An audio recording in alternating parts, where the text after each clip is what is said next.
তোমার দলের নেতারা আমাদের সঙ্গে গোপনে গোপনে যোগাযোগ রাখছে, কারোর চুরির সুবিধে কেড়ে নিয়েছে বলে অভিষেক ব্যানার্জি সে আমাদের সঙ্গে যোগাযোগ রাখছে, বলে আপনাদেরকে ভোট দিয়ে জিতিয়ে দেবো। দরকার নেই বাবা, তোদের সামনে আসতে হবে না, আমাদের দলে যোগ দিতে চাইছে। আমরা বলেছি এসব চালচোর ত্রিপল চোর আমাদের দরকার নেই, এত বড় নেতা আমাদের দরকার নেই। আমার ওই হাবা গোবা ছেলেটা, আমার ওই কম শিক্ষিত অর্ধশিক্ষিত ছেলেটা, আমার ওই ভ্যান টানা কর্মীটা, আমার ওই মাঠের চাচাটা, ওটাই আমার দরকার। কারণ ও ঝান্ডাটা ধরে রেখেছিল, তোদের হাতে মার খেয়েছিল, আর তাই আজকে ওর হাত থেকে ঝান্ডাটা নিতে এসেছিস। ভয় পাবেন না। কোন রাজনৈতিক নেতা যে কোনো দল থেকেই আসুক না কেন স্বাগত জানাবো, কিন্তু তার হাতে ঝান্ডা তুলে দেবো না। নেতৃত্ব আপনারা দেবেন, নেতৃত্ব এই মায়েরা দেবে, নেতৃত্ব এই মেঠো মানুষগুলো দেবে, নেতৃত্ব চাচারা দেবে। নেতৃত্ব তোমরা চুরি করেছো, আগে প্রমাণ করো, তোমরা চুরির শাস্তি নাও, তারপর তোমাদের সঙ্গে কথাবার্তা হবে, তার আগে কিন্তু কোনো কথা নয়। যাক, যে কথা বলছিলাম, গ্রামে গঞ্জে ঘুরতে ঘুরতে আমি উন্নয়ন দেখতে পাচ্ছিলাম। এই উন্নয়নের কিছু কথা বলবো। আচ্ছা, আমি এই কয়েকদিন আগে দেগঙ্গা কার্তিকপুরে একটা হসপিটাল আছে, আমি রাজ্য রাজনীতির দিকে যাচ্ছি না, সেসব বলতে গেলে তো মুশকিল, রাত শেষ হয়ে যাবে, সত্যি সত্যি শেষ হয়ে যাবে, মমতার অনুন্নয়নের কথা শেষ হবে না। দেগঙ্গা, আমি কার্তিকপুর হাসপাতালের ভেতর দিয়ে এই সুরজের স্কুটি করে যাচ্ছিলাম, তো আমাকে নিয়ে যাচ্ছিল হসপিটালের ভেতর দিয়ে, হাসপাতালটা পরিদর্শন করা হলো। দেখা গেল সেই হাসপাতালে মানুষ থাকার উপযুক্ত কোনো পরিবেশ নেই।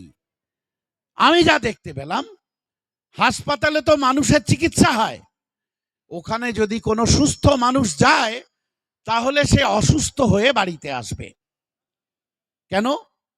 সারা রাজ্য জুড়ে আপনাদের আওয়াজ তুলতে হবে। আমি এসেছি আপনাদের এই সব আন্দোলনের নেতৃত্ব দেওয়ার জন্য। ভোট আপনারা দেবেন কিনা সেটা অন্য বিষয়। আমার পার্টির চেয়ারম্যান কি বলেন? তিনি বলেন সমাজ বদলাতে এসেছি, মানুষকে তার অধিকার পাইয়ে দেওয়ার জন্য তাকে সঙ্গে নিয়ে লড়াই করতে এসেছি। মানুষ যদি দায়িত্ব দেয়, দায়িত্বও পালন করব। দেখা যাচ্ছে অসুস্থ হয়ে যাওয়ার মতো অবস্থা, চিকিৎসার কোনো সঠিক পরিকাঠামো নেই। এখানে তো অনেক বড় বড় নেতা আছে, তারা কথা বলতে পারে না কেন? একটা বিধায়কের দায়িত্ব কি? একটা বিধায়কের দায়িত্ব প্রশ্ন তোলা যে আপনি শহরাঞ্চলে একটার পর একটা মাল্টি স্পেশালিটি হাসপাতাল তৈরি করছেন, এসি হাসপাতাল তৈরি করছেন। দেগঙ্গার মানুষরা কি, আমি দ্ব্যর্থহীন ভাষায় বলতে চাই, দেগঙ্গায় কি গরিব মানুষ বেশি বাস করে বলে আর একটা বিশেষ সম্প্রদায়ের মানুষ বেশি বাস করে বলে তাই দেগঙ্গায় মাল্টি স্পেশালিটি হাসপাতাল বানাতে তোমার এত দ্বিধা কেন হবে না? এসি হাসপাতাল কেন হবে না? মাল্টি স্পেশালিটি হাসপাতাল কেন হবে না? আমরা দেখেছি শহরাঞ্চলগুলোতে দুটো তিনটে করে হাসপাতাল, তাহলে দেগঙ্গায় একটা মাল্টি স্পেশালিটি হাসপাতাল কেন হবে না? উন্নত মানের চিকিৎসা পেতে আমার মায়েদের কলকাতায় কেন ছুটতে হবে? কেন বাড়ির পাশে হবে না? মমতা ব্যানার্জি, লজ্জা লাগে না? তুমি তো বলেছিলে মানুষের কাছে ভোট চাইবার জন্য, ভোটে জেতার জন্য 2011 সালে তুমি কি বলেছিলে?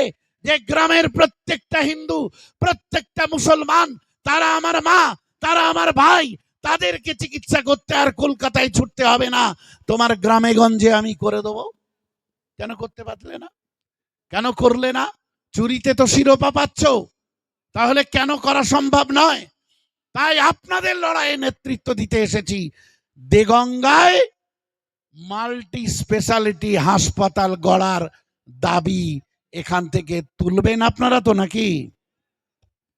তাই আসুন আমার সঙ্গে একবার চিৎকার করে বলুন, দেগঙ্গায় মাল্টি স্পেশালিটি হাসপাতাল তৈরি করতে হবে। দেগঙ্গায় মাল্টি স্পেশালিটি হাসপাতাল তৈরি করতে হবে। আচ্ছা, আপনারা আপনাদের অধিকারগুলো জেনে রাখুন। আমি আপনাদের দেগঙ্গার অধিকারের কথা বলছি, অন্য কোথার অধিকারের কথা বলছি না। এবার এই দেগঙ্গাতে একটা পলিটেকনিক কলেজ আছে, আপনারা জানেন টাকি রোডের ধারে পলিটেকনিক কলেজ আছে। তা আমি এই বক্তব্য রাখতে গিয়ে বলছিলাম, সরকারি টাকায় অনেক ইঞ্জিনিয়ারিং কলেজ আছে, সরকারি ইঞ্জিনিয়ারিং কলেজ আছে, বিটেক কলেজ আছে, এমটেক করার জন্য ইউনিভার্সিটি আছে। এখন দিদিমণি কি মনে করেন যে দেগঙ্গার ছেলেমেয়েরা, আমাদের রুহুল আমিন, বাহারুল, আকিবরা, তারা কি ইঞ্জিনিয়ারিং পড়ার যোগ্যতা তাদের নেই? তাদের ইঞ্জিনিয়ারিং পড়তে হবে না? দেগঙ্গার মায়ের সন্তানদের ইঞ্জিনিয়ারিং পড়তে হবে না? তারা পড়তে পারবে না? তারা পড়বে না। তারা যাতে পড়ার সুযোগ না পায়, ওই জন্য সরকারি টাকায় এখানে বিটেক কলেজ নেই। কেন হবে না? এই জন্যই হবে না যে তোমাদের ছেলেপুলেরা লেঠেল হবে, তোমাদের ছেলেপুলেরা লেঠেল হবে, নেতার ছেলে নেতা হবে। কালকে আমি ওই নদিয়া জেলায় একটা সভা করতে গিয়েছিলাম, এইরকমই একটা সভা ছিল। সেই সভাতে আমরা বলছিলাম যে বিধায়ক মারা গেলেন, লালবাবু মারা যাওয়ার পরে তার মেয়ে আলিফা আবার বিধায়ক হলেন, আর বাকি সবার ছেলেরা কি হবে?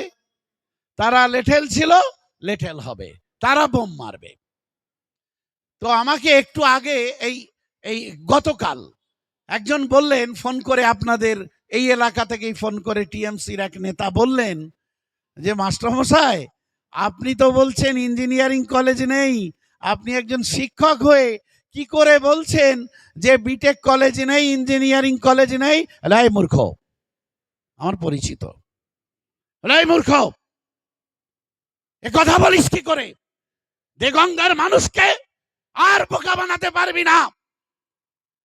তার কারণ ওটা পলিটেকনিক কলেজ, ওটা বিটেক কলেজ নয়। দেগঙ্গার মানুষকে বোকা বানানো। যদি দিদি বলে টাকা নেই, যদি দিদি বলে টাকা নেই, অধিকারগুলো জেনে রাখুন। যদি দিদি বলে টাকা নেই, আইএসএফ আইএসএফ আইএসএফ জিন্দাবাদ, আইএসএফ জিন্দাবাদ, নওশাদ ভাইজান জিন্দাবাদ, নওশাদ ভাইজান ওয়েলকাম, নওশাদ ভাইজান ওয়েলকাম, নওশাদ ভাইজান ওয়েলকাম, নওশাদ ভাইজান জিন্দাবাদ, নওশাদ ভাইজান জিন্দাবাদ, নওশাদ ভাইজান জিন্দাবাদ, নওশাদ ভাইজান ওয়েলকাম, নওশাদ ভাইজান ওয়েলকাম, নওশাদ ভাইজান জিন্দাবাদ, নওশাদ ভাইজান জিন্দাবাদ, আইএসএফ আইএসএফ আইএসএফ জিন্দাবাদ, আইএসএফ জিন্দাবাদ, আইএসএফ জিন্দাবাদ, নওশাদ ভাইজান জিন্দাবাদ, নওশাদ ভাইজান ওয়েলকাম, নওশাদ ভাইজান ওয়েলকাম, নওশাদ ভাইজান ওয়েলকাম, নওশাদ ভাইজান ওয়েলকাম, নওশাদ ভাইজান জিন্দাবাদ, নওশাদ ভাইজান জিন্দাবাদ, নওশাদ ভাইজান জিন্দাবাদ, আইএসএফ আইএসএফ আইএসএফ জিন্দাবাদ, নওশাদ ভাইজান জিন্দাবাদ।